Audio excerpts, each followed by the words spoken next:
Hello and welcome to Ye Olde Guide, a podcast about the history and heritage of English towns and cities.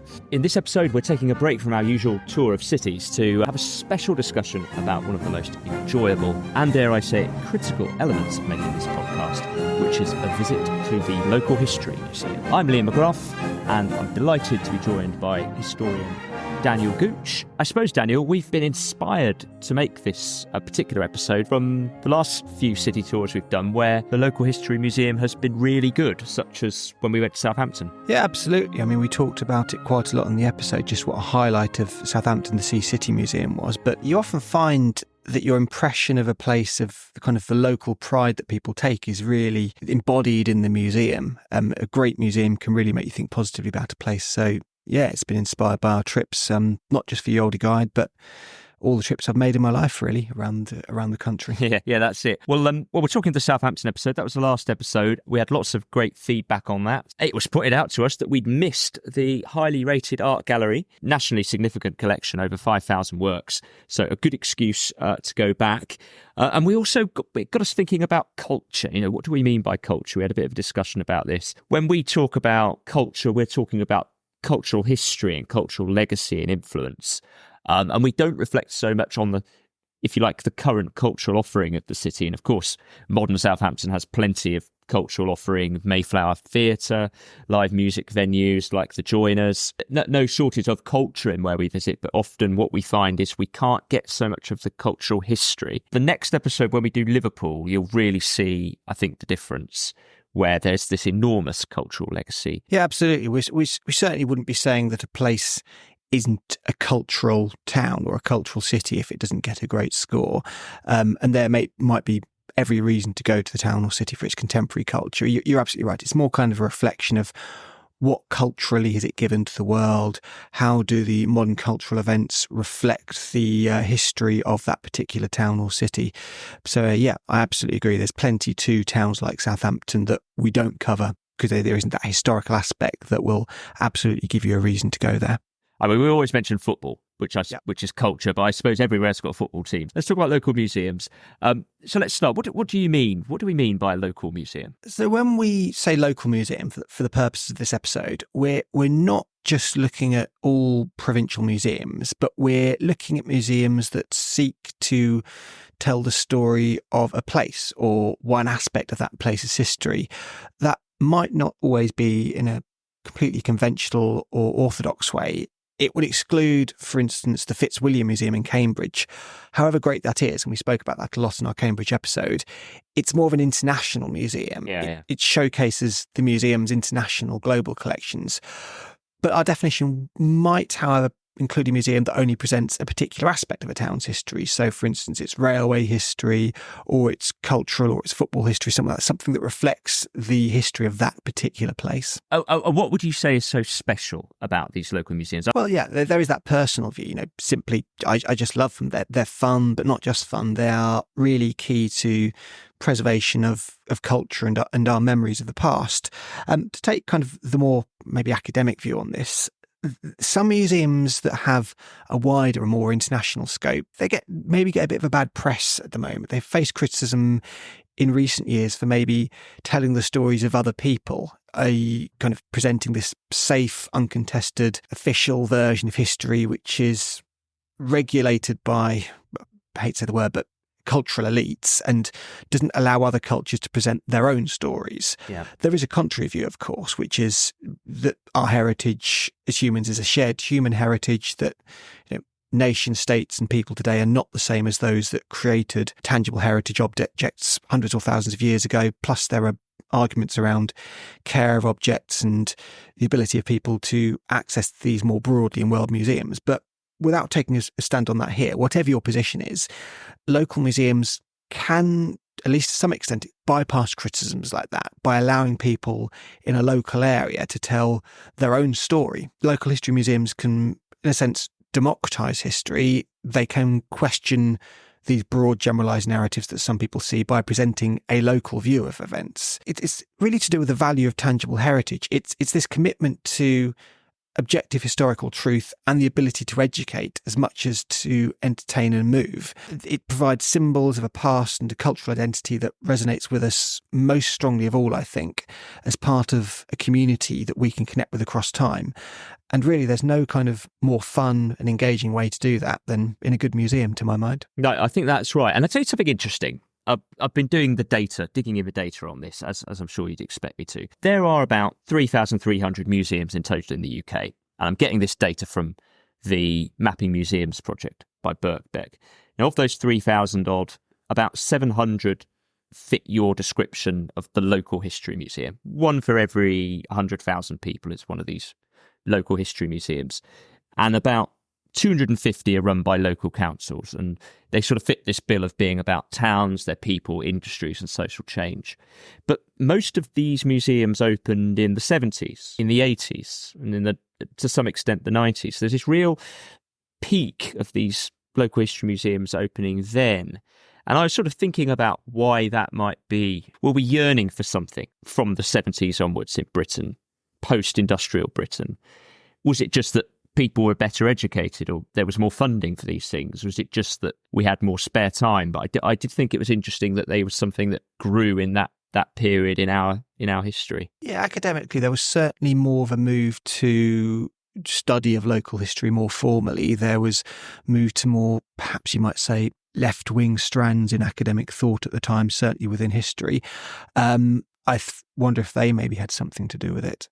Yeah, postmodernism. Yeah, I mean, there was actually 70 museums opening, 80 museums opening each year, which is extraordinary growth. And we're left with, every town has a museum, but these days more of the talk is around how they survive. It wouldn't surprise me at all if these wider trends in political and academic thought had a lot to do with the establishment of museums at that time. No, that makes complete sense. Now let's talk about what makes a good local history museum. And as ever, I know you've got some categories. So category one,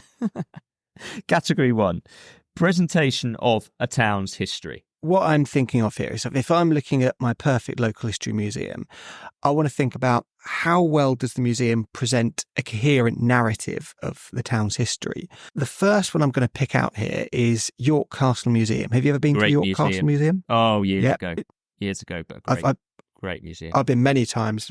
My daughter loves it. I love it. We have a great time there. It's good for kids. It really is. It's set in the grounds and the prison of York's old castle, and the extant bit of the castle, Clifford's Tower, is just outside, which has just had a revamp. But despite the name, it's not really a castle. It's more of a museum of York life set within some of the old buildings on the castle grounds. And it's really great in presenting how people lived, worked, ate and were punished in York. It's a very large museum. It's got loads of recreations of indoor and outdoor York life that you move through progressively, which I think is a really good way to do it, because it makes you take everything in properly. You don't just wander around wherever you want. You have to go through this managed route through the museum. Some of my favourite bits, the old jail, which has kind of almost holographic videos on the wall simulating the prisoners talking to you, though they did scare my daughter, so we couldn't spend much time in there last time. I also love the parts showing indoor recreations of 18th century life for different classes. I know if you go to York, the one museum you normally want to go to is the Jorvik Viking Centre, and that's definitely great for taking you through recreations of Viking life. But in my view, the best museum in York, definitely York Castle Museum.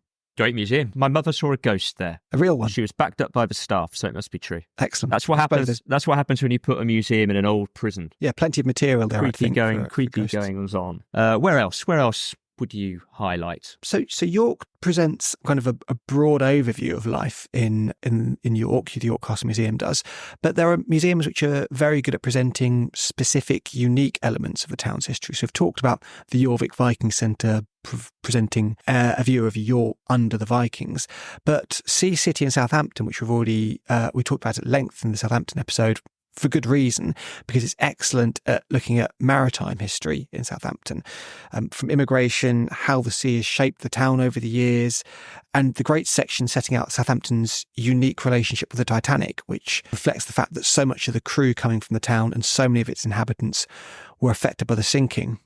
A couple more I'll call out. Colchester Castle Museum, based in the largest Norman keep in the country because it was built on the old Temple of Claudius that the Romans built. It's similar in as much as it focuses on the town's very important Roman history, but also the Museum of Liverpool. Museum of Liverpool, it's very broad, but it does a great job in promoting cultural elements of Liverpool's history, to my mind. It presents music, football, Scouse dialect, and street life. So all of these things are excellent. Personal favourite, I think, I'd stick with York Castle Museum, with maybe Sea City a close second, but there are many great examples out there. Totally agree with you. I think, though, sometimes I like it when you're completely surprised by the story told by a museum in a smaller city or town. And obviously part of the podcast is to visit lesser known, less touristy places. And I recall going to Warrington Museum as part of research for this podcast, and it's one of the oldest municipal museums in the country, and it has that very old-fashioned Victorian museum character, and it's got old galleries, a natural history and geology gallery, but within that they've tried to convey the history of the town. And this is a town with a less famous history, but I came away with a good understanding of the evolution of Warrington, the importance of its industrial sectors, its wire sector. Sometimes what you see with the smaller local museums is they also have an adjoining art gallery. So often you'll find like the best art collections in the town are in that museum. And that's certainly the case in Warrington and our own hometown of Ipswich. Yeah, it's just a great way to sell your town, isn't it? Every town has a bit of uniqueness to its history, and your museum is your main way to sell that to people visiting. So yeah, unfortunately, I didn't have the pleasure of visiting the Warrington Museum because on my visit, it was temporarily closed. I visited the temporary one in the shopping centre, but I have heard good things about it. Good excuse to go back to Warrington. Now let's talk about fun and uniqueness. Yeah, a great thing about this episode is we don't have to make any pretense at being completely objective here. We can have some fun, be subjective, and that allows me to talk about Ipswich Museum here. Yes. I'll declare an interest. If you've heard the podcast before, you'll know we're from Ipswich, so we have a slight bias towards this, it's probably fair to say, but I genuinely do think this museum is so good, so large and diverse for a town of its size, that it if anything, it probably set maybe unrealistic expectations certainly for me, in what a local museum can be. Now, while Ipswich perhaps isn't so good in the previous category of presenting a coherent narrative of a town's history, and that is something they're trying to address in the current refurbishment, it doesn't need to be, I think, because of what it does have. You've got this central hall of Victorian taxidermy, which is almost like a museum of a museum, like a time capsule of Victoriana. Yeah. It's complemented by this huge life-sized woolly mammoth model as you walk in, along with real bones from a mammoth that was dug up just across the road from my childhood home, actually, which is fantastic for young children. So I'm really interested to see how it changes next year. I must admit there's a slight bit of dread when something you love so much is closed for so long for refurbishment. But if they keep that central bit, and they've committed to do so, I think it will continue to be fantastic. Like, it's one of those museums where you can kind of get lost. You know, you wouldn't have thought so in a town like Ipswich. You know, it's not renowned as a national big museum, but I can recall all different wings and weird rooms. Fantastic collection. Absolutely. You've got the little annex for the Saxons. You've got the great Egyptology area. There's so much there. Talking about some other museums now, the couple we mentioned previously for fun and uniqueness. Sea City, where you can drive a simulation of the Titanic out of Southampton. Colchester, you can sit in a model of a chariot and drive it round on a computer simulation, which I had great fun doing when we visited. But what I really want to talk about is the Black Country Living Museum. Yeah. There are quite a few living museums dotted around the country, but this really is one of the best ones. It has loads of old recreations of buildings, or in fact not even recreations. In some cases they've been moved wholesale from around the Black Country. The part that really makes it fun for me is its catering. It has loads of old shops and catering establishments, which are mostly original buildings moved from local towns to the museum. Now, just to expand on what I mean there with some examples, it's got a historic fish and chip shop, a working one where you can buy your fish and chips, which was built in the late 1700s in Dudley, repurposed as a fish and chip shop during the First World War, then dismantled in 2006 and moved wholesale to the museum. You also have a 1900 bakery and sweet shop, a 1950s newsagents. Again, these are places where you can go in, you can buy your sweets, you can buy your food. But my personal favourites are the two pubs. One's Obviously. a 1960s, yep, you can get a real beer in there, yep. 1960s recreation of a Wolverhampton pub. It uses the original plans and salvaged bricks. Another is from an inn, I think from Buckpool, where it was built in the late 1700s, moved to the museum 200 years later, where it's now themed as a 1915 pub. And yet you can get a pint in both if you want to. You can do a very small pub crawl around the museum. I hope Not many museums where you can say that. No. I hope the beer doesn't date from 1915. No, it didn't taste like it. Fun and uniqueness. Now let's talk now about scope of museum. Yeah. So scope. Here we're talking about museums that cover more than just local matters, but might branch out to cover local collections of other topics. Now, I realise this might seem to conflict a little bit with our criteria that we set out earlier for a local history museum, but I think it is interesting in its own way to see that the way that local collections have historically presented this local perspective on the wider world. I'm going to come back to Ipswich Museum here. It's really spoiled us, as I said before, but giving us this impression of how good a museum can be. And I think I want to focus on that taxidermy collection. It has a rhino, a lion, zebra, snakes, apes, a whole giraffe poking its head up from the bottom floor to the top floor balcony where you can walk around the head. It's got an extensive bird collection upstairs, the amazing Egyptology room, which has recently moved into a new section in which is larger in the museum, massive geology collection, a world culture area, sections on the Anglo-Saxons and the Romans. Now, interesting fact about Ipswich Museum is lots of these collections are very, very old. They were originally held in the old museum site from 1846 to 1881, slightly more towards the town centre, just about 5 minutes walk away. On Museum Street. Ipswich is quite strange in this respect. It's due to these relocations. It's the only town I know of where you've got Museum Street nowhere near the museum and a Station Street nowhere near the station.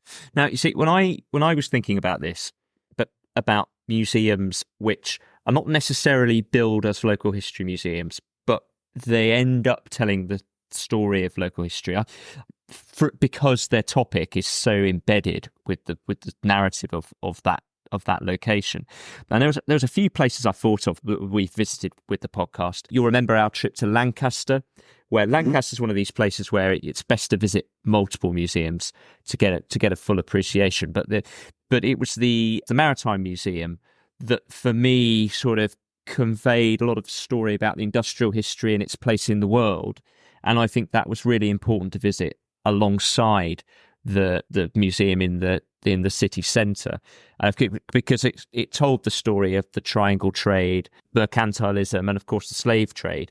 And I'd say similar to Lancaster, Portsmouth and Hull are probably cities where I'd want to visit multiple museums to get that full narrative of the city. I think along these lines, you'll remember Coventry Transport Museum. That's clearly a transport museum. But for me, the industrial history of Coventry dominates at least the modern narrative of the city. And the museum covers how industry evolved from sewing machines, bicycles, motorbikes, cars, but then also how the industry adapted through the world wars. The city's industry were critical suppliers in those wars. In the Second World War, it was arguably the industry that attracted a lot of the bombing, which led to the city centre reconstruction.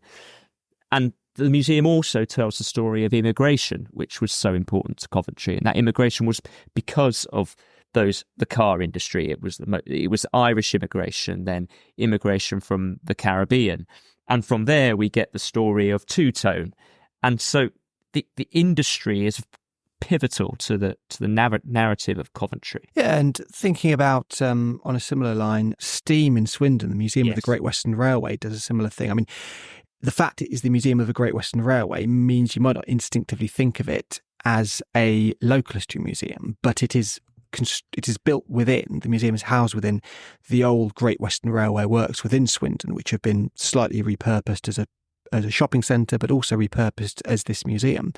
And when you go in, it's very clear just how important the railway was to Swindon and vice versa. Yeah. You're presented with the story of the engineering works as much as you are of the story of the railway itself. You're shown what happened, how engines were constructed. You can walk underneath them. You can show engines in kind of a half-built state. You can see how people worked, see interviews and stories of people in Swindon, hear people talk about how important the works were to the town. So yeah, it's absolutely wrapped up with the story of Swindon. It's the best part of Swindon, I think we said when we went there. I mean, as a visitor, I'd say so.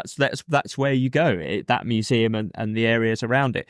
But even smaller museums, you'll remember Great Yarmouth Tide and Tide Museum. It pivots its narrative off its building. It's located within one of the smokehouses, and Yarmouth was the centre of the herring trade, and this was part of the prosperity of Yarmouth, alongside tourism eventually, and then also part of the decline of the town, because when the herring industry declined because of the First World War initially, that led to the start of the decline of Great Yarmouth. And that story's told in that museum.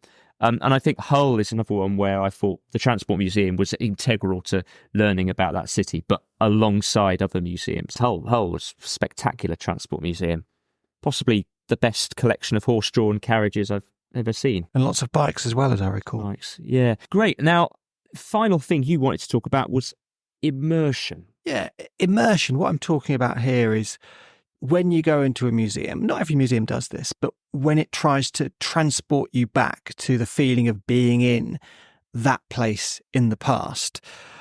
One of the ways that lots of museums in recent times have tried to do this is through recreations of, really vast recreations of old streetscapes. So you can feel like you are standing in the street 100, 200 years ago.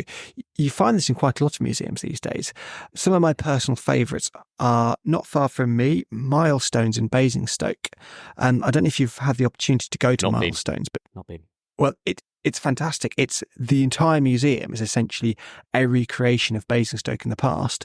Wow. And yeah, my daughters highlight just the nice little sweet shop they've got there where you can go and I think buy a week's ration of sweets during the Second World War. That's what they give you. Do you know, I'm fascinated by that, because Basingstoke's not a place, and I mean it.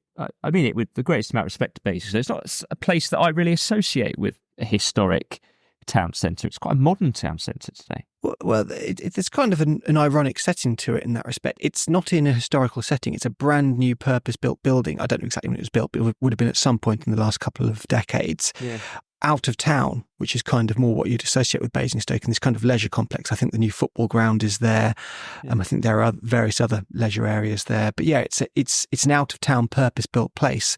But I think it does a very good job of it. So I need to book a trip to the Milestones in Basingstoke.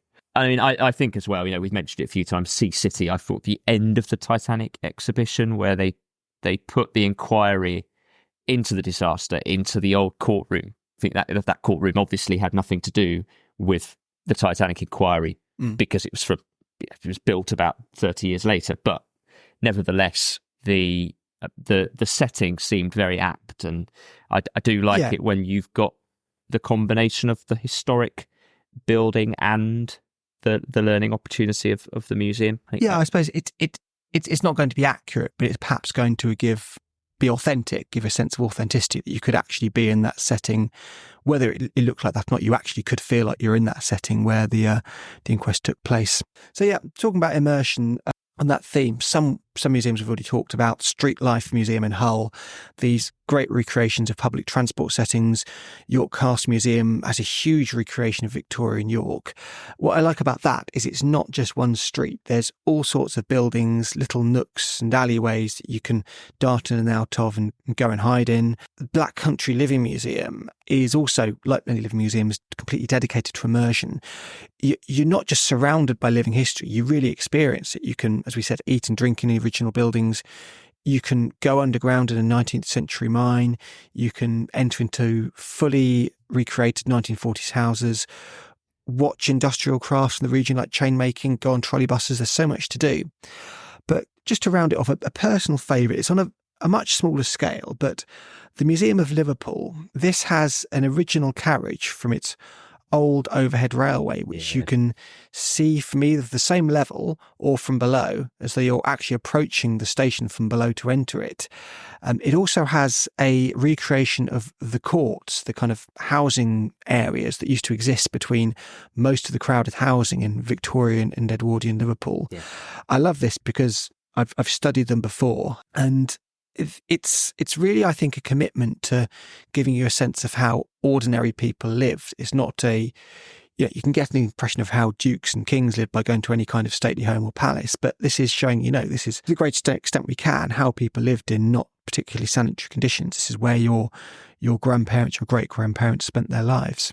That's it, the filth and horror of those courts in Liverpool at the height of its industrial power. But it sounds like you want to live in the Black Country Museum. I think you could. I think you've got everything. You've got a school, you've got a house, you've got the pub, you've got the shops. That would be an interesting challenge, wouldn't it? How long could you live in the Black Country Living Museum? So it's got everything. Maybe they'd let me retire there. Well, if they let you earn some money, I don't know what currency do they take. I can't remember. Is it one of these ones where you change your money for old money? There are places that do that. I hope so. If it's an immersive museum. Yeah, but get the odd farthing. I want to round off briefly by discussing the role of local museums today. I sort of touched on this at the beginning, and their role in the cultural life of the town or the city.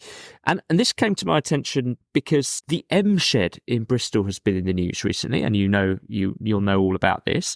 So the M Shed is a big local museum. It's located on Prince's Wharf, Bristol, historic docks. It's named after just the letter of the shed on the docks. And it's in a fantastic location. It's surrounded by historic boats and some historic cranes, one of which dates from the 1870s. And the M Shed covers the history of Bristol, and it does all the things that you've talked about that you like about a museum. It does the old stuff, but it also tries to bring that story of the people of the city. And it's got some fun exhibits on modern culture, Wallace and Gromit, massive attack graffiti. But it's been in the news recently because it's been at the centre of a discussion about how to house the statue of Edward Colston, which was torn down by a protesting group in 2020. Edward Colston was a merchant and sometimes a philanthropist in Bristol, but of course he was also a slave trader. And there'd been a long-standing campaign to remove the statue and rename buildings in Bristol that were named after him. And there had been a response to put an explaining sign underneath his statue, explaining that he was a slave trader. But the statue was torn down in 2020, and there was a lot of controversy around this. People argued about whether people had the rights to pull down this statue. Should there have been more due process? Had the due process failed?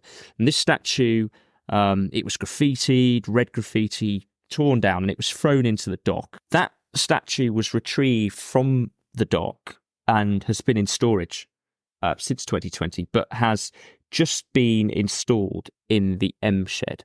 And Bristol Museum surveyed 14,000 people to vote on what to do with that statue. They found that the most common view was that the statue should be preserved, but not prominently. So it's kept in a room at the back in its graffitied state. And I just thought this was really interesting because it shows just how much a museum and the decisions a local museum can make could be so important to a city and its history and its view of itself and its own identity. And it comes back to what we were talking about at the beginning, doesn't it? About giving local people a voice. Local history museums can give the inhabitants of a place that voice and that decision-making ability on the way that their cultural history, their heritage is presented. So, right, let's finish. Go on then. What's your favourite local history museum? Put you on the spot.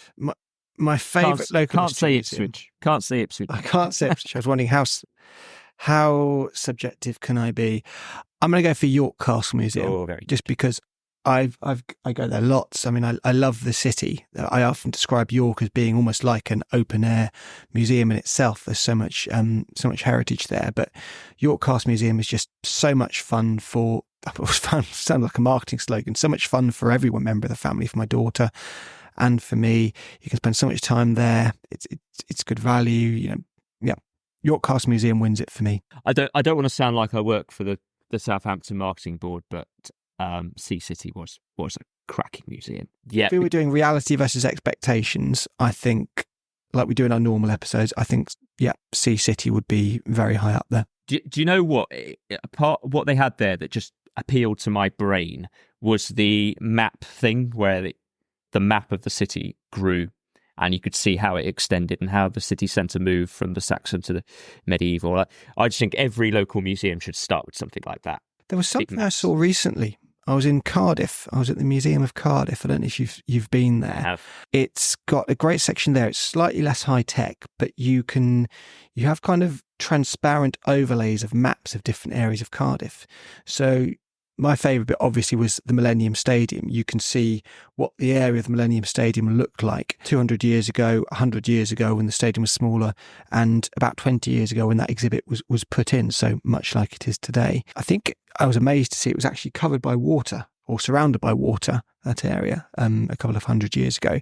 But yeah, as I said, slightly more low tech, but that was still fun to look at these areas, and overlay the different maps. Absolutely cracking. Give you a sense of where you are. Yeah, I'd forgotten about Cardiff. What blew my mind in Cardiff was the amount of area covered by railway tracks. Just so many railway tracks to serve the docks and get all that coal out of South Wales. Absolutely staggering amount of industry. Well, look, I think that's just about it from us on museums. But we should give a shout out to our next episode, which is Liverpool. It's going to be a big one. Hopefully it will be out soon. It may have to be a two-parter. I strongly suspect it will be, because there is so much to cover there. A final thought on museums and Liverpool.